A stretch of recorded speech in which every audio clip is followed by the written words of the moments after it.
Assalamualaikum warahmatullahi wabarakatuh. Kembali lagi dengan saya dari kelompok 6. Ya, sebelumnya perkenalkan, nama saya Dimas Pancayono sebagai moderator. Dan sebelum itu saya akan memperkenalkan dulu teman-teman saya sebagai pemapar tentang koperasi di masa Orde Baru hingga sampai sekarang. Yang pertama itu Edvania Tania dan M. Bima Yuda dan M. Khalil Bayhaqi dan para adiba. Yang terakhir itu Ahmad Jailani. Ya, terlebih dahulu saya akan memaparkan tentang sejarah koperasi pada masa Orde Baru. Koperasi pada masa Orde Baru, koperasi merupakan sebuah lembaga ekonomi rakyat yang telah lama dikenal di Indonesia setelah masa kemerdekaan di Indonesia.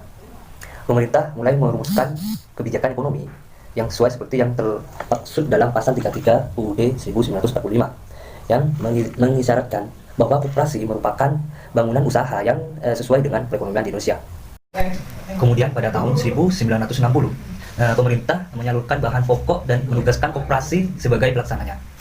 Dan barulah pada tahun 1961, Musyawarah Nasional Koperasi 1, atau lebih tepatnya disingkat dengan Munaskop 1, diselenggarakan di Surabaya untuk melaksanakan prinsip demokrasi terpimpin dan ekonomi terpimpin. Sejak itulah langkah-langkah pepolitikan koperasi mulai tampak. Ya, dan selanjutnya saya akan serahkan kepada teman-teman saya yang bertugas. Terima kasih. Sejarah koperasi pada masa Orde Baru. Selanjutnya, pada tahun 1965, pemerintah mengeluarkan Undang-Undang Nomor 14 Tahun 1965, di mana prinsip Nasakom diterapkan pada koperasi. Pada tahun tersebut juga dilaksanakan Munaskop yang kedua, bertempat di Jakarta. Munaskop kedua ini ditengarai sebagai pengambil alihan koperasi oleh kekuatan-kekuatan politik sebagai pelaksana undang-undang baru. Lanjutannya, kemudian di bawah kepemimpinan Jenderal Soeharto pada masa peralihan antara Orde Lama ke Orde Baru tahun 1967-1968, koperasi menjadi penopang sektor pertanian yang merupakan fokus utama pembangunan bangsa dan negara pada saat itu. Melalui kebijakan pemerintah Orde Baru, gerakan koperasi di Indonesia kembali pada asas dan sendi dasar, yaitu sebagai usaha bersama berdasarkan asas kekeluargaan dan demokrasi ekonomi. Selanjutnya yaitu tentang perkembangan koperasi pada masa Orde Baru. Pada tahun 1971, pemerintahan Daerah Istimewa Yogyakarta bekerja sama dengan Fakultas Pertanian Universitas Gadjah Mada membentuk Badan Usaha Unidesa atau yang disingkat BUUD yang memiliki fungsi untuk menyalurkan sarana produksi pertanian dan pemasaran serta pengolahan hasil pertanian yang sebelumnya diusahakan pihak swasta dan perusahaan negeri petani. Pada tahun 1972, kegiatan yang diselenggarakan BUUD menjelma menjadi Koperasi Unidesa atau yang disingkat menjadi KUD, yang dipercaya untuk meminjamkan uang dari bank dan membeli barang-barang produksi sesuai tuntutan pada masa itu. Secara garis besar, perkembangan koperasi pada kurun waktu 1969 sampai 1973 secara umum mengalami keberhasilan dan perkembangan yang pesat meliputi berbagai sektor, seperti Koperasi Unidesa atau yang disingkat KUD sebagai penjelmaan koperasi petani. Selanjutnya, pada tahun 1993, pemerintahan mengeluarkan keputusan Presiden nomor 58 tahun 1993 untuk mengubah nama Departemen Koperasi menjadi Departemen Koperasi dan Pembinaan Pengusaha Kecil. Hal ini dimaksudkan agar koperasi dan usaha kecil bisa bersama-sama tumbuh berkembang dan kelompok pengusaha kecil seluruhnya bisa bergabung di wadah koperasi.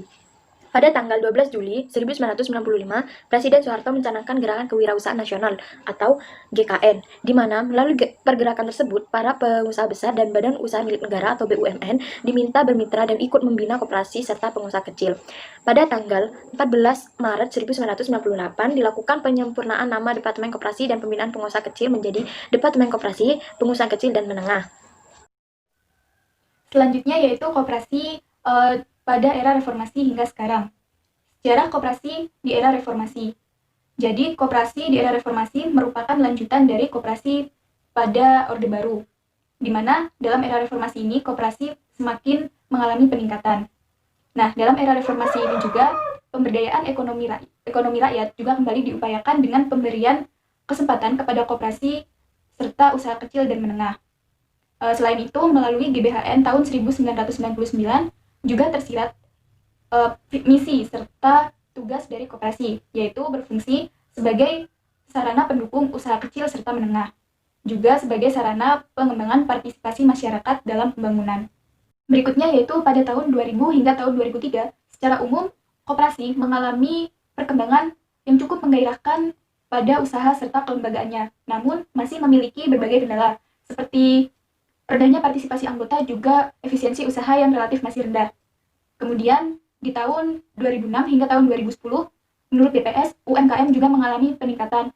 Selain dari segi kuantitas, juga dari modal, tenaga kerja, serta aset yang mereka miliki. Selanjutnya yaitu di tahun 2012 dikeluarkan Undang-Undang Perkoperasian yang baru, yaitu Undang-Undang Nomor 17 tahun 2012.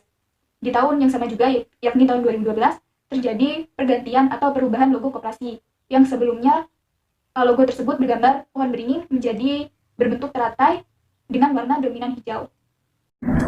Lanjutan, pada periode 2009 sampai 2014, jumlah unit dan anggota koperasi terus meningkat. Selain itu, perkembangan usaha koperasi dari aspek-aspek modal, volume usaha, dan sisa hasil usaha menunjukkan kinerja yang terus meningkat. Sementara berdasarkan jenis koperasi konsumen merupakan yang terbesar. Sedangkan untuk UMKM sendiri secara keseluruhan mengalami perkembangan yang baik sering bergantinya tahun. Misalnya pada tahun 2010 berjumlah 54.114.821 unit dan pada tahun 2014 meningkat menjadi 57.895.721 unit. Pada tahun 2015, Departemen Koperasi Pengusaha Kecil dan Menengah berubah menjadi Kementerian Koperasi. Usaha kecil dan menengah usaha dilakukan sebagai bentuk perhatian pemerintah untuk mengembangkan koperasi dan unit usaha kecil menengah demi kemajuan perekonomian Indonesia. Selain itu, tahun 2015, logo koperasi juga kembali pada logo awal, yakni pohon beringin. Pada tahun 2020, koperasi semakin menjamur di Indonesia dan mampu memberikan kontribusi yang positif terhadap perekonomian nasional, di mana saat ini koperasi di Indonesia masih didominasi koperasi konsumen sebesar 59,12%, koperasi produsen sebesar 19,98%, dan koperasi simpan pinjam atau KSP sebesar 13,36%. Untuk UMKM sendiri juga semakin berkembang. Hal ini ditunjukkan dengan banyaknya UMKM yang ada saat ini serta infosinya dalam menghasilkan dan memasarkan produknya. Dan selanjutnya saya akan membahas tentang persamaan. Persamaan yang pertama yaitu sama-sama usaha bersama yang bertujuan untuk memenuhi kebutuhan para anggotanya. Dan persamaan yang kedua, sama-sama dibentuk pemerintah untuk membantu dan menopang perekonomian Indonesia. Dan selanjutnya tentang perbedaan.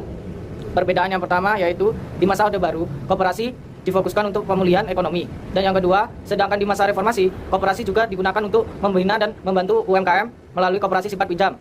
Dan yang ketiga, di masa Orde Baru, koperasi sering dijadikan alat politik. Dan yang terakhir, sedangkan di masa reformasi, sekarang koperasi hanya digunakan untuk membina UMKM dan penopang ekonomi. Ya, terima kasih buat para pemapar pada hari ini. Semoga yang dipaparkan mendapatkan ilmu yang bermanfaat. Dan semoga bagi yang menonton video ini, semoga keterangan kami, semoga bermanfaat bagi kalian. Tidak ada kopi, tidak menarik. Wassalamualaikum warahmatullahi wabarakatuh.